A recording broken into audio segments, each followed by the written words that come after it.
आज की वीडियो में हम फ्यूचर टेंस को डिस्कस करेंगे।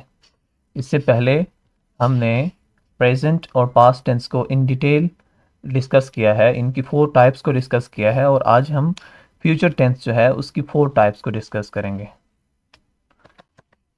फ्यूचर टेंस की फर्स्ट टाइप जो है उसको हम फ्यूचर इंडेफिनिट टेंस बोलते हैं और इसकी जो पहचान है वो ये है कि उर्दू जुमलों के आखिर में गा गीगे वगैरह आता है and the structure is subject, will, verb की first form and object. This is the structure. And example इसकी मैं लाहौर जाऊंगा, उर्दू जुमलों के आखिर में गा गी गया आएगा, यहाँ पे गा आ गया, तो this is the future indefinite tense. इसकी example I will go to Lahore, I subject, will helping verb and verb की first form go to Lahore. So this is the example of future indefinite tense. Other examples देख लेते हैं। You will conceal this fact from me, you इसमें subject है और will helping verb और conceal verb की first form then object. You will conceal this fact from me. Same, Nawaz Sharif will come to Muzaffarabad in next week, इसमें भी नवाज शरीफ जो है वो सब्जेक्ट है और विल हेल्पिंग वर्ब है, कम जो है वो क्या है, वर्ब की फर्स्ट फॉर्म। सो जब ये स्ट्रक्चर आ जाए आपके सामने, सब्जेक्ट, विल, वर्ब की फर्स्ट फॉर्म और ऑब्जेक्ट, इसको सिंपल फ्यूचर टेंस भी बोलते हैं या फ्यूचर इंडेफिनिट टेंस भी बोलते हैं। They will definitely behave well with us, अब इसमें भी सेम स्ट्रक्चर यूज हुआ है, तो this is the example of future indefinite tense. बहुत आसान है, बहुत इजी है, ये आपके लिए समझना आसान है। अब हम दूसरी टाइप की तरफ जाते हैं, future continuous tense. Future continuous tense जो है वो उसकी पहचान सबसे पहले आप देख लें कि उर्दू जुमलों के आखिर में रहा होगा, रही होगी, रहे होंगे, इस तरह के जुमले आते हैं, एंड्स होते हैं उर्दू सेंटेंसेस इन वर्ड्स से। अगर उर्दू सेंटेंसेस इन वर्ड से एंड हों तो वो फ्यूचर कॉन्टिन्यूस टेंस होगा। इसका स्ट्रक्चर, सब्जेक्ट सबसे पहले अब होगा, उसके बाद विल बी का यूज़ करेंगे हम, और फिर हेल्पिंग वर्ब विल बी के बाद हमने वर्ब की फर्स्ट फॉर्म के साथ आईएनजी यूज़ करना है और फिर एंड पे ऑब्जेक्ट यूज़ करना है। फॉर एग्जाम्पल, तुम खत लिख रहे होंगे, लिख रहे होंगे यानी आप किसी को कह रहे हैं कि तुम खत लिख रहे होंगे। अब इसमें एंड पे रहे होंगे आ गया, रहे होंगे, तो ये कौन सा टेंस है, future continuous tense. So you will be writing a letter, simple है, you subject, will be helping verb और राइट के साथ आईएनजी लगाएंगे, राइटिंग अ लेटर जो है वो ऑब्जेक्ट है। सो ये स्ट्रक्चर जब यूज होगा तो ये फ्यूचर कॉन्टिन्यूस टेंस होगा। और एग्जांपल्स देख लेते हैं। The rally will be passing the city, will be helping verb use हो रहा है और पास के साथ आईएनजी, पासिंग द सिटी। फिर the cobbler will be polishing the shoes, अब जो मोची है वो शूज को पॉलिश कर रहा है, विल बी कर रहा होगा, विल बी और उसके बाद वर्ब की फर्स्ट फॉर्म पॉलिश, आईएनजी आया है। फिर you will be playing hockey, here you can see the same structure, so this is the example of future continuous tense। आगे चल के हम आज इससे पहले हमने प्रेजेंट, पास्ट और आज फ्यूचर टेंस को डिस्कस कर रहे हैं। एंड पे, आज इसकी वीडियो के एंड पे हम सब जो टेंसेस हैं उनका स्ट्रक्चर भी और उनकी एग्जांपल्स भी देखेंगे, तो वीडियो के साथ जुड़े रहिएगा। फ्यूचर टेंस जो है उसकी थर्ड टाइप जो है फ्यूचर परफेक्ट टेंस। उर्दू में इसकी पहचान ये है कि उर्दू जुमलों के आखिर में चुका होगा, चुकी होगी या चुके होंगे, या लिया होगा, ली होगी, लिए होंगे, इस तरह के वर्ड्स आप देखेंगे। जब उर्दू सेंटेंसेस इन वर्ड्स के साथ एंड हो रहे होंगे तो उसको हम फ्यूचर परफेक्ट टेंस बोलेंगे। स्ट्रक्चर इसका, सब्जेक्ट, विल हैव, वर्ब की थर्ड फॉर्म यूज करेंगे और एंड पे ऑब्जेक्ट हम यूज करेंगे। जैसे अगले हफ्ते तक वो ये किताब मुकम्मल कर चुका होगा, बाय नेक्स्ट वीक, अब ही इसमें सब्जेक्ट यूज हो रहा है। विल हैव जो है ये हेल्पिंग वर्ब है और वर्ब की third form finished this book, तो he will have finished this book इसमें इसकी एग्जांपल हो जाएगी। और एग्जांपल्स देख लें।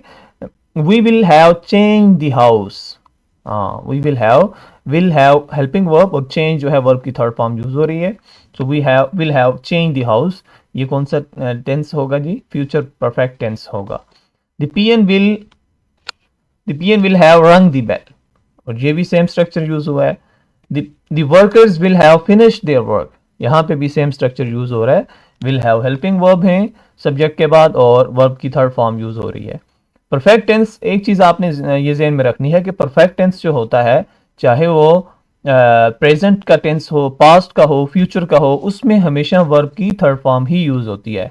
इस तरह से जो आपने पीछे टेंस देखा कि जो कॉन्टिन्यूस टेंस है, चाहे कॉन्टिन्यूस वो प्रेजेंट का हो, पास्ट का हो या फ्यूचर का हो, उसमें वर्ब की फर्स्ट फॉर्म के साथ आईएनजी यूज हो रही है। ये कुछ चीजें कॉमन हैं जो आपने माइंड में रखनी है। फ्यूचर टेंस की लास्ट टाइप है फ्यूचर परफेक्ट कॉन्टिन्यूस टेंस। इसमें जो होगा पहचान उर्दू में वो सेम फ्यूचर कंटिन्यूस टेंस वाली होगी, रहा होगा, रही होगी, रहे होंगे, लेकिन इसके साथ हमने टाइम को मेंशन करना है। जैसे वो सुबह से खा रहा होगा, वो सुबह से नहा रहा होगा, या कुछ भी हो सकता है, तो उसके साथ टाइम मेंशन होता है। और इसका स्ट्रक्चर जो है वो सब्जेक्ट के साथ विल हैव बीन यूज करेंगे, वर्ब की फर्स्ट फॉर्म के साथ आईएनजी, देन ऑब्जेक्ट, और उसके बाद सेंस फॉर का हम यूज करेंगे। इसकी एग्जांपल देख लेते हैं। मैं सुबह से अंग्रेजी पढ़ा रहा हूँगा, पढ़ा रहा हूँगा। अब देखें इसमें यहाँ पे टाइम भी मेंशन हो रहा है, और एंडिंग जो है इसकी वो उसकी जो हमने पहचान पढ़ी है उसी के अकॉर्डिंग है। सो इसकी एग्जांपल देखते हैं। I will have been teaching English since morning. I subject है, विल हैव बीन ये हेल्पिंग वर्ब है, और वर्ब की फर्स्ट फॉर्म के साथ आईएनजी यूज हो रहा है, एंड पे ऑब्जेक्ट इंग्लिश, देन सेंस का हमने यूज किया क्योंकि हमने ये जो मॉर्निंग है ये पॉइंट ऑफ द टाइम है। पॉइंट ऑफ द टाइम के लिए हम मॉर्निंग यानी उसके लिए हम सेंस का यूज करते हैं। और एग्जांपल इसकी देख लें। उससे पहले सेंस का यूज जो है वो पॉइंट ऑफ टाइम के लिए है, और फॉर का यूज पीरियड ऑफ टाइम के लिए है। ये चीज आपने माइंड में रखनी है, अच्छे से समझना है इसको कि सेंस जो है वो point of time exact time के लिए होती है, और जब पीरियड का हो जैसे 2 साल से 3 साल से, तो उसके लिए फॉर यूज करना है आपने।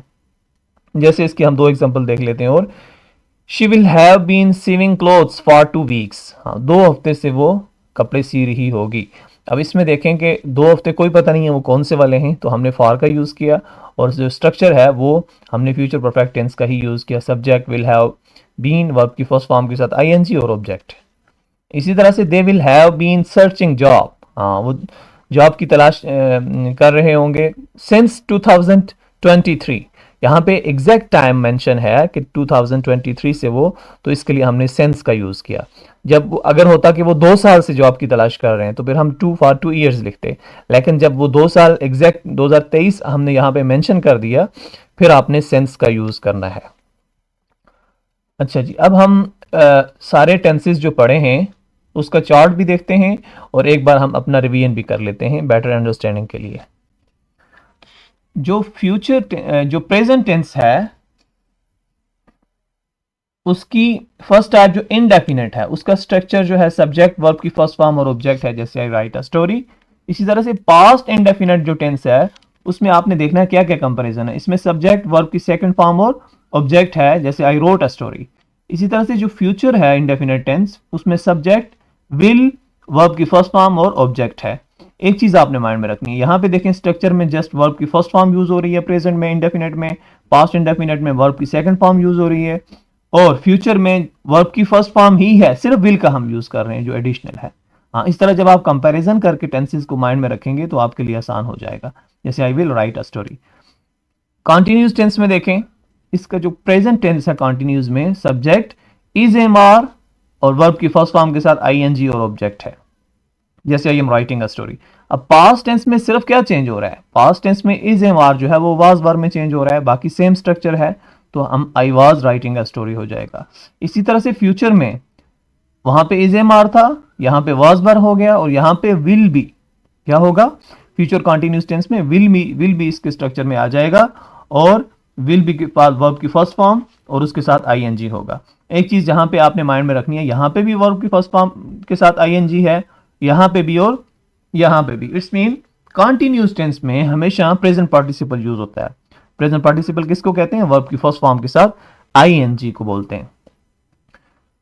फिर हम देखते हैं प्रेजेंट परफेक्ट टेंस जो है, परफेक्ट टेंस उसका जो स्ट्रक्चर है, उसका स्ट्रक्चर सब्जेक्ट हैज है, वर्ब की थर्ड फॉर्म और ऑब्जेक्ट, जैसे I have written a story. और इसमें पास्ट में परफेक्ट का जो स्ट्रक्चर है वो जस्ट हैज है को आपने हैड में चेंज करना है, बाकी एज इट इज रखना है, I had written a story. और इसमें विल हैव बीन का जस्ट यूज करना है आपने। किसका यूज करना है, फ्यूचर परफेक्ट टेंस में विल हैव का, सॉरी विल हैव बीन नहीं है यहाँ पे, ये विल हैव जस्ट है, बीन जो है वो परफेक्ट कॉन्टिन्यूज में है, ये मिस्टेकनली हो गया। सो यहाँ पे सब्जेक्ट विल हैव के बाद वर्ब की थर्ड फॉर्म और ऑब्जेक्ट है, जैसे I will have written a story. Been का यूज यहाँ पे नहीं है, सॉरी, इसको आपने ऐड नहीं करना है। उसके बाद प्रेजेंट परफेक्ट कॉन्टिन्यूस टेंस जो है वो सब्जेक्ट हैज हैव और उसके बाद बीन का यूज करना है वर्ब की फर्स्ट फॉर्म के साथ आईएनजी और ऑब्जेक्ट, जैसे I have been writing a story for an hour. और इसमें क्या चेंज करना है पास्ट परफेक्ट कॉन्टिन्यूस टेंस में, इसमें जस्ट आपने सेकंड वाला जो है उसमें आपने हैज हैव को हैड में चेंज कर देना है, बाकी आपने टेंस को एज इट इज रखना है। I had been writing a story for an hour. उसके बाद जो फ्यूचर परफेक्ट कॉन्टिन्यूस टेंस है उसमें आपने क्या चेंज करना है, will have been just use करना है, बाकी सेम स्ट्रक्चर रहेगा, जैसे I will have been writing a story for an hour. तो इसमें थोड़ी बहुत चेंज होती हैं जितने भी टेंसेस हैं। आपने जब इनका कंपेयर करके एक दूसरे के साथ इसको अंडरस्टैंड करने की कोशिश करेंगे तो फिर आपके लिए समझना बहुत आसान होगा। उम्मीद है आपको इन सारे टेंसेस की समझ आ गई होगी। अब हम इंशाल्लाह अगली वीडियो में मिलते हैं, तब तक के लिए अल्लाह हाफिज़।